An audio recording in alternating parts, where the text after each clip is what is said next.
So let's just start. So the problem is that we are given a point cloud, which we denote by the letter P, scattered in space, where we wish to find a representative set of points, which we denote by Q, which represents the geometry well.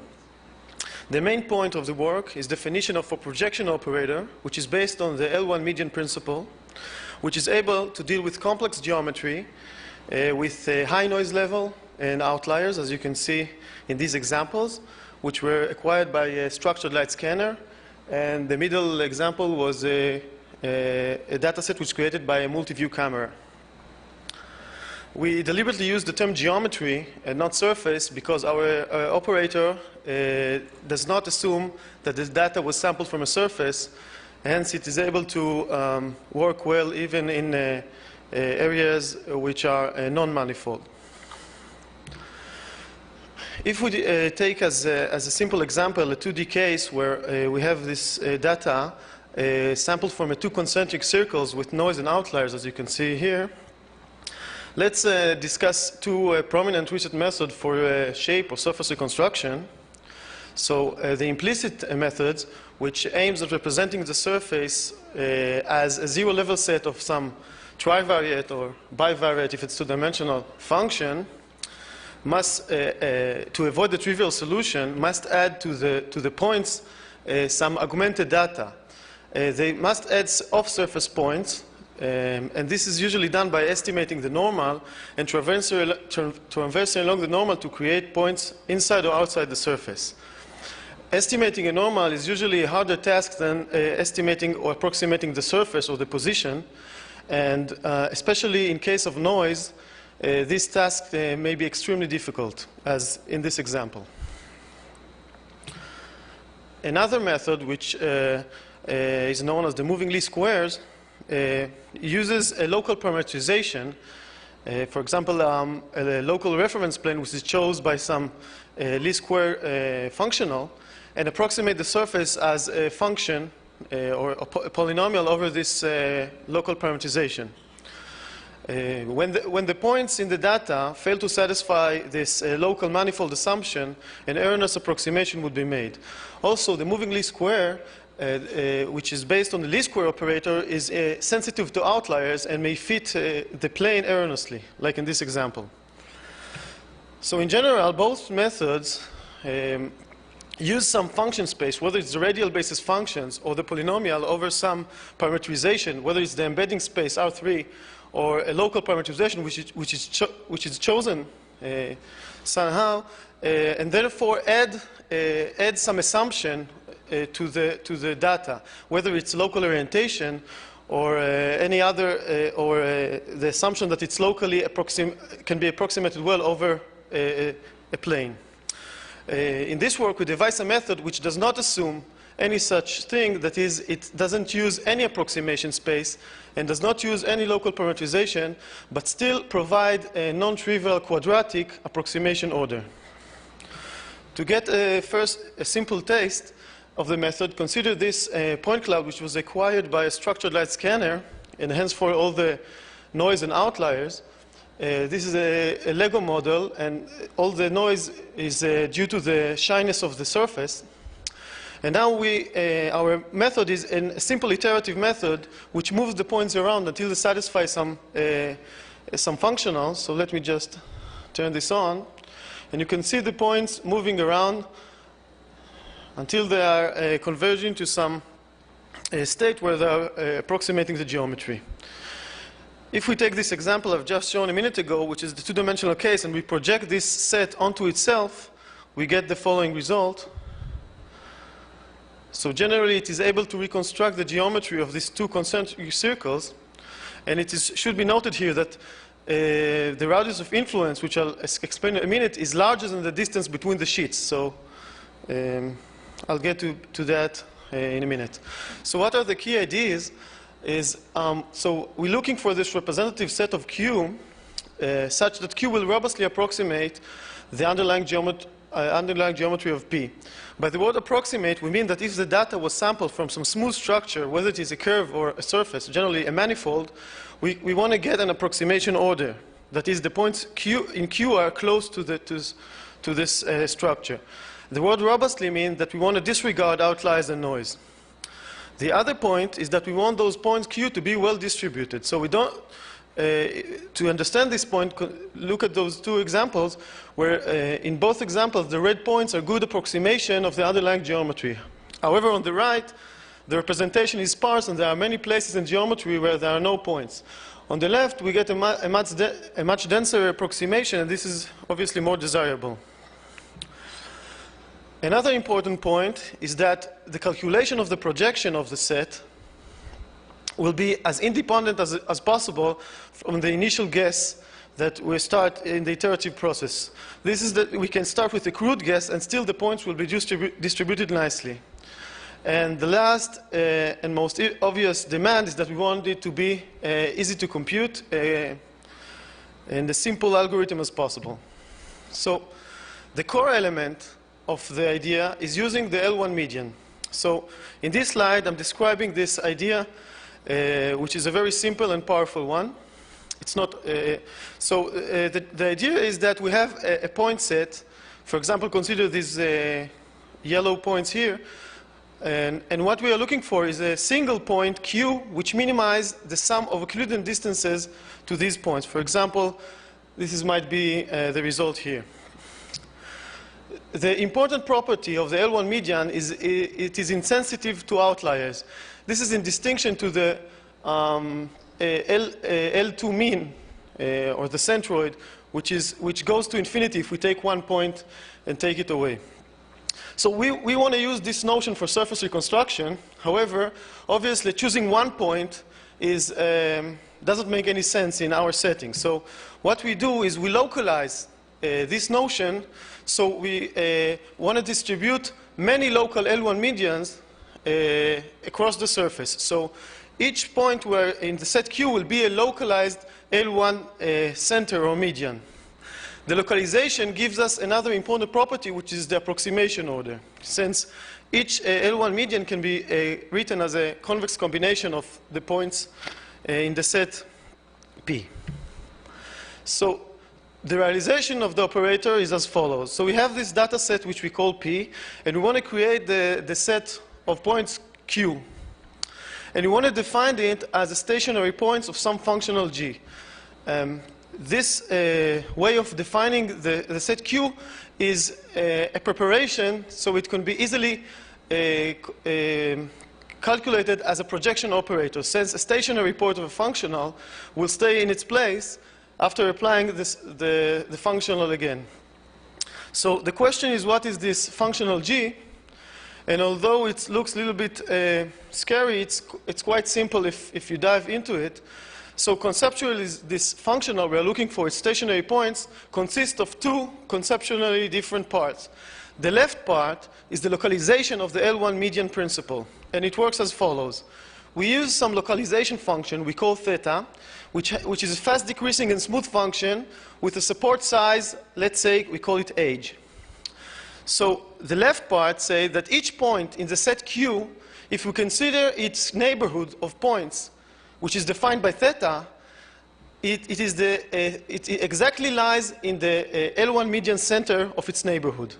So the points are moving around the surface until each point gets to a point, gets to the position where it's exactly in the L1 median of its neighborhood. Obviously, this term connects each point in Q to the points in P, but there is no relation between the projection points. For this, we have the other term, which is data independent. That is, it's not dependent on the points P, and just introducing a repulsion forces between the projected points in Q in order so we don't get an accumulation of points in the same area. And for now, we have those parameters that balance between the two terms, which I'll talk in a few minutes. So in a nutshell, the left term strives the points toward approximating the geometry, while the right term strives at a fair distribution over the surface. So here's what the repulsion term causes. So on the left, you see what happens when we use only the local L1 median term, and on the right, when we incorporate the repulsion forces, we get the denser representation. So a parameter is a general question. How do we choose this parameter to balance between those two terms? Obviously, if we give too much weight to the local L1 median part, well, maybe we get a good approximation, so each point in Q will be close to the surface or to the geometry, but on the other end, we get a bad distribution. If we give a lot of weight to the repulsion, which is a data-independent term, we only get fair distribution, but it wouldn't be a good approximation.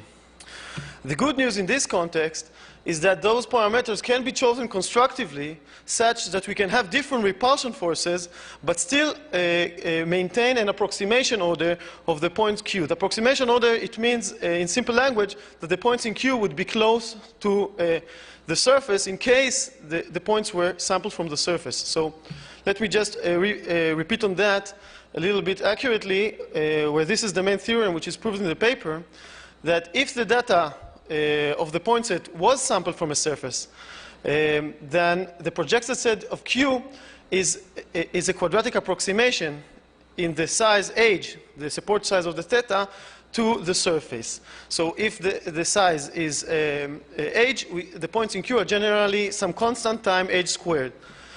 This is provided that the parameters are chosen properly, and the theorem gives a formula for of those parameters as a function of some repulsion parameter, which goes between 0 and half, where each choice of the parameter will still give us a quadratic approximation. So we can have different repulsion forces and always be close to the surface. So note here that we're not assuming that the points are coming from a surface, but we're only proving that if there were indeed, if it's indeed the case, we get the approximation order. So practically what we have achieved here is that we can get a quadratic approximation without using any approximation space. We're not using any functions here, and we're not using any parametric space. We're not adding orientation. We're not need normals or anything like that. We're just using the points. Okay, so this definition immediately implies an iterative algorithm, which is a fixed point iteration, where if the iteration converges, it converges to a projection, since applying again the iteration will leave the points at its place. And this fixed point iteration functional is written over here. It's again conceptually have two parts, where the red part is the local L1 median part, and the green part is the repulsion forces. So let me just note that this functional is very simple and only consists of a convex averaging of points, whether it's points from P or points from Q, but it only consists of local averaging, and those coefficients are just some exponential which have a closed formula. So there's nothing to solve here, just averaging points. So let's see one iteration just to understand what's going on. So consider this point Qi tag at the kth iteration, and let's take it one iteration further. So the first part is the local L1 median, and it's some convex combination of points from the vicinity of the point Q. So it will drive the points toward the data P, and the other one will do some combination with differences of nearby points, and it will push it away from nearby projected points. The clock is not set, right? It's not the true time. Because it started like in 11. Never mind. Okay. Let's see the iterative algorithm. So we took a phase point cloud, which was created by registering a lot of noisy ones, and just took every 10th point. So we got this set, which we labeled as the Q0. And now we project this set over the original point set. So you can see the points are moving around until they are nicely distributed and well approximating the surface. If we just zoom into that process, where it's the nose and cheek area, you can see maybe better how the points are moving around and always stick to the surface. Let's see that again. Please see the nostril area here, where the points are rearranging around the nostril. So they are faithfully keeping the geometry even though in this case there's some kind of hole. Okay. So a few conclusions and then results. The loop operator is a way to distribute points using local L1 median principle. It is parameterization-free operator with a quadratic approximation order, and the iterative procedure is very simple, only repeated local averaging of two sets and some combination. On the downside, it has two parameters, which is age, the support of the localization, this is a user-given parameter, and the repulsion force. An interesting point to note is that the balancing parameters in the functional are chosen or determined by the desired approximation order. So let's see a few results. We have this noisy two cylinders, and we use the loop operator where we took the influence radius, the support size of theta, to be about twice as large as the distance between the two cylinders. Still, the operator does a fairly good job in separating the two sheets of the surface. A comparison with the moving least square as a projection operator, let's consider this prism here with an added Gauss geometry. So the moving least square, since it always insists on fitting a local plane, would not rectify this noise. On the contrary, you can see that even points in vicinity of that area will choose this plane, which is erroneous here, and we have some shrinkage of this prism. On the other hand, the loop operator does not fit any plane and just goes where the majority of the points are, so it's not really important whether a plane approximates the shape or not. Another example is a piece of smooth surface with three holes and a lot of noise, some noise, I don't know whether it's a lot or not. And now we took this regular grid of points, and this is our initial guess, and we want to project these points on the original data, the green data. If you use the moving least square mechanism, we get this result. Obviously, the moving least square does not notice holes, so it'll just fit a function and project the point. However, the loop projection allows the points to move tangentially on the surface, and it will generally avoid the holes. Let's just note here that, for example, the exact middle point of the hole is also an L1 minimizer, if you think of it. So we have an extra point inside the holes, but generally it avoids the hole.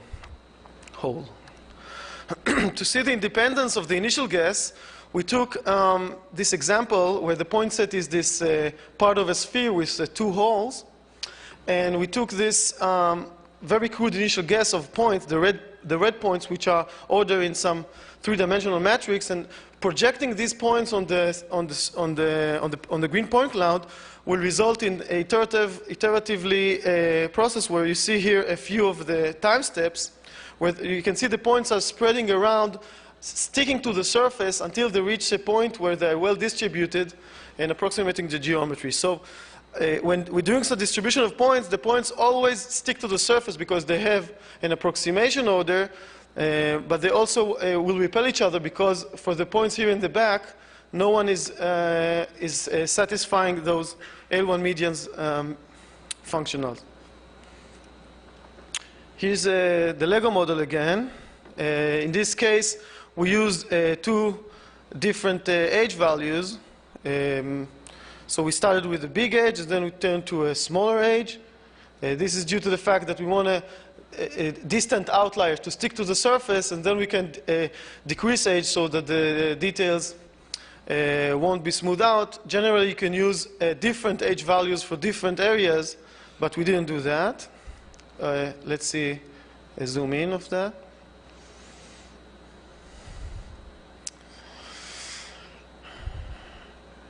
And my last example is from the cylinder. So we took a subset of points, and now we're projecting it back on the noisy cylinder.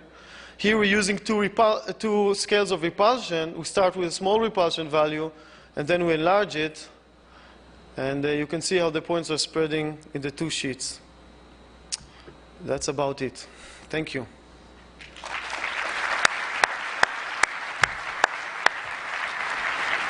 Okay. Thank you, Ron. Before asking some questions, I just want to say happy birthday. So it's Ron's 30th birthday today. So a big applause for that. He promised to buy drinks for everyone in the audience, so stay tuned. So I have a few questions regarding this projection that you described. I noticed in some of the pictures, also in the paper, that there are some clustering artifacts, and maybe you can comment on that, where that comes from and what you can do about it. Okay, so I'll try to explain it in the language of the location theory. So distributing those local L1 medians is similar to the following example. So assume that the points are, for example, people that's standing in a room, and those centers are, for example, some, let's say, Starbucks machines of coffee you spread in the room. So when you start, and each coffee machine, it's a distribution center, want to provide the people around it a coffee where it want to minimize the access cost to each of the people.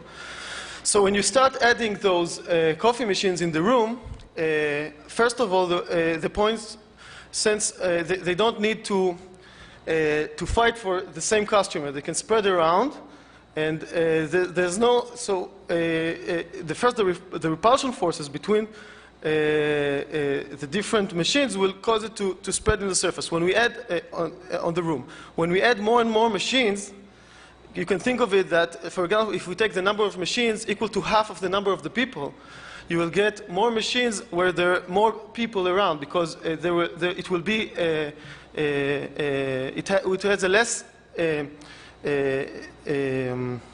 it will serve more people in the same cost. I'm getting through? No. So you're saying if you upsample and add more and more points, then this clustering effects will become bigger? Yeah. The loop operator, you cannot add an arbitrary points to a given point set. So the L1 median, choose a representative. The median concept in general is you have many observation and you choose a single one. So you cannot add arbitrarily large number of, it should be proportional to the number of different scans. So if you have a model and you scan it from 10 different angles, with a certain resolution, so the number of points you should be distributing is the size of the resolution point. So each point is like a random variable you sample a few times. Okay. The other question I had was regarding these points that get stuck in the middle, like points close to the medial axis, for example. Yeah. You mentioned this in the paper that you use some heuristics to get rid of them. Maybe you can elaborate a little bit on that. Yeah. Well, if we consider the set we calculate in Q, generally these points, it's you can see it in the paper. There's like 1 or 2 or 3 points in the middle, and looking at the neighborhood, you can see that the number of points times the weight function is very low. So if you take like the 1% out, you'll very easily detect those points. But yeah, generally you have to do something manual to take them out. Mm-hmm. Okay, so I'd like to open the floor for further questions. Please step up to the microphones if you have any. Oh, we have a question? Okay, let's see if I can read this. Okay, the question is, how does the system handle extreme positive and negative features? So like very sharp edges in concave or convex regions. Do you get similar collapsing effects like in the moving least squares? You know, where these planes get aligned the wrong way, do you get something similar like that? Well, I think that this is kind of a similar example where there's a sharp feature of that. Generally, if the question if we are representing sharp features, the answer is no, because we're using this weight function which is symmetric. We are not using some elongated weight function in some direction. So generally, it's smoothed out. But okay, maybe just since you have this picture up, coming back to the clustering here, you're subsampling, right? So why do you get clustering at the sharp edges of this? This is actually not subsampling. This is projection of the original set onto itself. Okay, it looks there's a lot fewer points on the right. Yeah. So. In this case, you can see that in areas of maybe high curvature, there are more points. And if you think of it for a minute, you see that point in area of high curvature, you can actually put a point which has a lower energy in terms of sum of Euclidean distances. But if I now take after, like half of the points and project again, it will be a more fair distribution. Okay. All right. Thank you again.